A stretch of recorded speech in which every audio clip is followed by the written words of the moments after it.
Do tohtoročnej sezóny sme vykročili s 8% nárastom na províziách oproti minulému roku, novou relationship manažérkou pre český trh a spustenými kampaňami Music City a Didoles.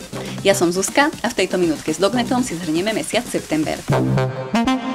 Dognet Team sa rozrastol o Míšu, ktorá bude zastrešovať všetky extra spolupráce týkajúce z našich českých kampaní. Bude vás kontaktovať s rôznymi novými ponukami a možno vás e-mail od nej čaká v inboxe už teraz. V septembri sa darilo segmentu Automoto. Počet konverzií narastol o 33% a priemerná hodnota objednávky až o 82 eur.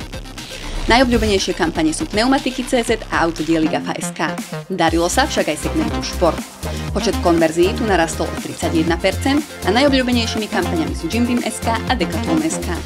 Najvyššie zárobky vám priniesli kampane Mebelix a Arukerešo a rebríčku s kokanou kráľuje kampaň AliExpress. Na sezónu nezabudnite nasadiť nové kampane známych e-shopov Music City.cz a Didoles.sk, ktorému v najbližších dňoch budeme spúšťať aj českú a maďarskú kampaň.